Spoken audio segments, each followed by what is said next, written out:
नमस्कार दोस्तों। बात करेंगे परवरिश योजना। बिहार सरकार के द्वारा एक योजना चलाई जा रही है जिसका नाम परवरिश है। गरीब, असहाय एवं निर्बल बच्चों को के भरण पोषण के लिए इस योजना को चलाया जा रहा है, जिस योजना के तहत बच्चों को 0 से 18 वर्ष तक के बच्चों को 1,000 रुपये प्रति माह भरण पोषण के लिए उनके सहयोगी, उनके गार्जियन, जिनके माता पिता नहीं है, उनको जो रख रहे हैं, भरण पोषण उनका जो कर रहे हैं, उनके अकाउंट में उस बच्चे के भरण पोषण के लिए दिया जाता है। और अभी फिलहाल बिहार सरकार ने 15 करोड़ रुपए की स्वीकृति दी। आप लोग अचंभित होंगे या आप लोग नहीं जानते होंगे कि इस प्रकार के योजनाओं से कौन लाभान्वित हो रहे हैं, अधिकतर लोग क्यों नहीं लाभान्वित हो रहे हैं, इस योजना से ऐसे लोगों को अवगत क्यों नहीं कराया जा रहा जो इसके हकदार है। आज भी गांव में देख रहे होंगे, किसी के माता पिता का देहांत हो जाता है तो उस बच्चे को उसके चाचा या चाची पालन पोषण करते हैं, लेकिन उसका स्थिति आप लोग देख रहे होंगे, कोई ना कोई आप लोगों के नज़र में होगा, या आपके नज़र में होगा, आपके किसी वर्कर के नज़र में होगा, किसी गरीब के यहाँ होगा। तो ऐसे बच्चों के भरण पोषण के लिए जब सरकार राशि को दे रही है तो इस राशि को कैंप लगा करके या संबंधित विभाग के द्वारा हर एक पंचायत में, हर एक प्रखंड में एक कैंप लगाना चाहिए, जिससे योग्य बच्चे जो होते हैं वो उनको कम से कम 1,000 रुपया, और आप समझ सकते हैं बिहार जैसे राज्य में 500 रुपया वृद्धा पेंशन है, उसके लिए लोग मार करते हैं। तो 1,000 रुपया उस गरीब और असहाय बच्चे को मिल जाएगा तो कितना महत्वपूर्ण योगदान होगा। और आपके आसपास भी अगर ऐसे हों, हम अभी आपको बता देते हैं, पूर्ण डिटेल बताएंगे, जिसके माध्यम से आप संबंधित विभाग से संपर्क कर सकते हैं और योग्य बच्चे को, जिसके माता पिता खत्म हो गए, जिनको कोई और भरण पोषण कर रहे हैं, उनको सही से पहनावा नहीं मिल रहा है, सही से खाना नहीं मिल रहा है, सही से इलाज नहीं मिल रहा है, सही से शिक्षा नहीं मिल रहा है, उनके लिए 1,000 रुपया मायने रखता है। और उस 1,000 रुपये से एक छोटे से बच्चे का भरण पोषण अच्छे तरीके से हो जाएगा। तो इसके लिए कुछ जानकारियां आपको भी होनी चाहिए, और हम लोग भी बैठे हैं, अगर आप लोगों के संपर्क में ऐसे बच्चे हैं, ऐसे परिवार हैं, तो आप हमें भी अवगत करा सकते हैं। हाँ, हम जानकारी देते हैं आपको। 27/4/2023 को पटना से समाज कल्याण विभाग बिहार सरकार के द्वारा श्रीमती कुमारी सीमा, उप सचिव समाज कल्याण विभाग के द्वारा सभी महालेखागार सेवा में महालेखागार पटना वित्तीय वर्ष 2023-24 में समाज कल्याण निर्देशालय अंतर्गत संचालित परवरिश योजना के अंतर्गत राज्य स्कीम मद में रुपया 15 करोड़ रुपया मात्र के व्यय की स्वीकृति दी गई है। उपयुक्त विषय के संबंध में कहना है कि समाज कल्याण निर्देशालय संचालित परवरिश योजना अंतर्गत लक्षित समूहों के 0 से 18 वर्ष आयु के वर्ग के बच्चों को समाज में बेहतर पालन पोषण एवं उनकी गैर संस्थानिक देखरेख, जिनके माता पिता नहीं है उनके देखरेख के लिए को प्रोत्साहित करने के लिए, जो भी रख रहे हैं उनको प्रोत्साहित करने के लिए अनुदान भत्ता के रूप में 1,000 रुपये प्रति माह दर से आर्थिक सहायता प्रदान की जाती है। तो आप समझ सकते हैं, जब सरकार आर्थिक सहायता प्रदान कर रही है तो उन बच्चों को मिल क्यों नहीं रहा है? उन बच्चों को मिलना भी चाहिए ना। उन बच्चों को अगर सहायता नहीं मिल रहा है तो इसमें जो है हम लोगों का भी दायित्व है। हम लोगों को भी अपने आप को जानना है, समाज को जानना है कि इस तरह के जब लाभ मिल रहे हैं, सरकार के द्वारा दिया जा रहा है, तो उन तक क्यों नहीं पहुंच रहा है। तो हम लोगों का दायित्व है कि हम लोग इसके लिए जागरूक करें लोगों को, और ऐसे बच्चों को जो समाज में अनहोनी का, उनके माता पिता के साथ कुछ गलत हो जाता है, गरीब परिवार में पले हैं, तो उनका कोई दोष नहीं है। गरीब के घर में पैदा होना कोई दोष नहीं है। हम लोगों का भी दायित्व है कि हम लोग ऐसे बच्चे को आगे बढ़ाएं और संबंधित पदाधिकारी से संपर्क कर इनको लाभ दिलाने का प्रयास करें। गरीब अनाथ बच्चे को 1,000 रुपया मामूली नहीं होता है। अगर उनको 1,000 रुपया हमारे या आपके सहयोग से मिलता है तो 0 से 18 साल तक मिलेगा। आप समझ सकते हैं कि आपका योगदान कितना रहा। आप कहीं भी रहेंगे वो परिवार आपको याद करेंगे कि उनके वजह से आज हमको इस बच्चे को पालने में कोई कठिनाई नहीं हो रही है, इनको इसको पढ़ाने में भी कोई कठिनाई नहीं हो रही। तो आप अपने दायित्व को निभाएं, हर एक व्यक्ति भी अपने दायित्व को निभाए। 10 साल में भी एक ऐसे बच्चे उनके नज़र में आते हैं, ऐसा परिवार उनके नज़र में आता है, तो वो संबंधित पदाधिकारी से संपर्क कर, नहीं ज़्यादा दूर आप जा सकते हैं तो आप ग्राम पंचायत के मुखिया से, सरपंच से भी बात करें और ब्लॉक में जाकर के ICDS विभाग में जो होता है उनसे संपर्क करें। वो आपको मदद करेंगे, उस बच्चे को भी देखेंगे, उस परिवार से भी मिलने आएंगे। लेकिन आप आगे आएंगे तब। परवरिश योजना का लक्ष्य एवं उनके पात्र कौन हो सकते हैं? तो परवरिश योजना वैसे परिवार जो आर्थिक रूप से कमजोर हो, जिनका नाम BPL सूची में हो अथवा उनकी वार्षिक आय 80,000 से कम हो और HIV एवं कुष्ठ रोगों से पीड़ित परिवार की आय की गणना नहीं की जाएगी। अगर ऐसे लोग हैं तो इनकी आय की गणना नहीं की जाएगी। ऐसे बच्चे जो समाज में पालन पोषण के लिए और उनके देखरेख पे खर्च करने के लिए अनुदान भत्ता प्रदान किया जाएगा।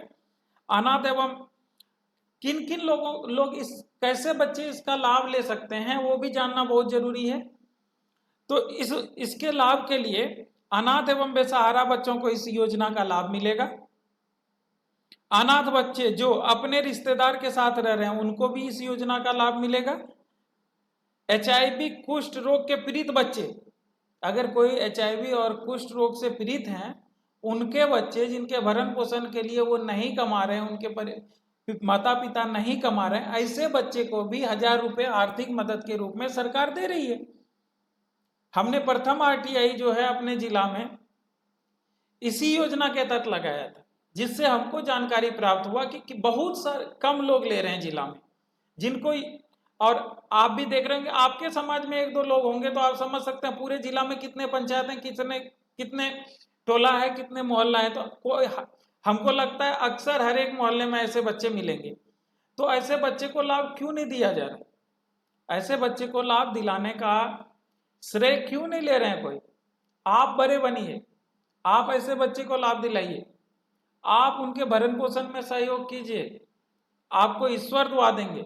ईश्वर का काम कर रहे हैं आप जमीन पे आकर के। हर एक मानव ईश्वर का वरदान है। आप इस चीज को नहीं समझते हैं, आप लूट खसोट और इस सब में लगे रहते हैं। आप समझिए इस चीज को कि आपको ईश्वर ने कुछ अच्छे कार्यों के लिए भी भेजा है, सिर्फ गलत कार्यों के लिए नहीं भेजा है, सिर्फ अपने परिवार को पालने के लिए नहीं भेजा है। अगर अपने परिवार को पालने का ही रहता तो हर एक व्यक्ति पाल ही रहा है। आप दूसरे पे भी थोड़ा सा ध्यान दीजिए ताकि कोई आप ना रहे तो आपके उस स्थिति में भी आपके परिवार का कोई मदद करे। आप ऐसा नहीं बनिए, अपन स्वार्थी लोगों का कहीं कोई जगह नहीं है। अगर आप किसी को नहीं देख रहे हैं अभी, तो आपके परिवार के ऊपर भी कोई संकट गहराता है तो आपको भी कोई नहीं देखेगा। तो इसलिए अपने दायित्व को समझें। ईश्वर ने इंसान को एक दूसरे के सहयोग के लिए भेजा है, लेकिन यहाँ पे जमीन पे आकर के इंसान इतना स्वार्थी हो गया है कि वो किसी का सहयोग करना ही नहीं चाहता, वो सिर्फ अपने भलाई के लिए चाहता है। आप कुछ भी करें, आप कितने भी गलत हों, अगर आप ऐसे 4 बच्चे को मदद करते हैं, 4 बच्चे को योजना का लाभ दिलाते हैं ना, तो ईश्वर के नज़र में आप परोपकारी रहेंगे। आपका ईश्वर के नज़र में कुछ भी होगा लेकिन आपका सहयोग वहाँ रजिस्टर में नोट होगा। आप इस चीज को समझें, आपके बच्चे अच्छे फलेंगे फूलेंगे। अगर आप किसी गरीब का मदद करेंगे तो आपके बच्चे को सहयोग मिलेगा, आपका बच्चा फलेगा फूलेगा, वो अच्छा तरक्की करेगा। इस चीज को भी आप समझ के करिए।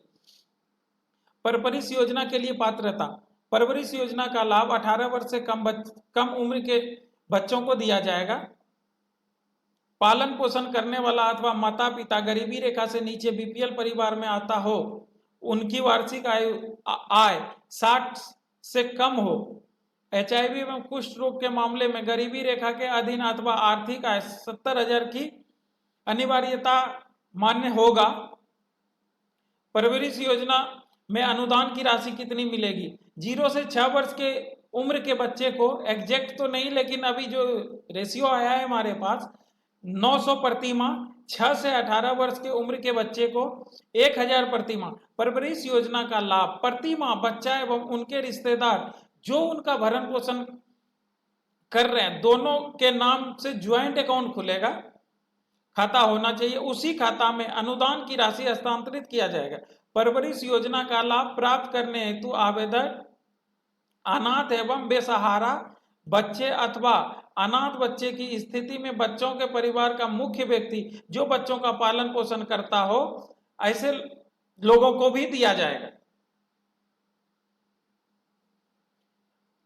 HIV पॉजिटिव कुष्ठ रोग से पीड़ित बच्चे एवं कुष्ठ HIV एड्स से पीड़ित माता पिता के बच्चे को भी मिलेगा। अगर किसी के माता पिता को HIV है या कुष्ठ है तो वो अपने कैसे कमा करके भरण पोषण करेंगे?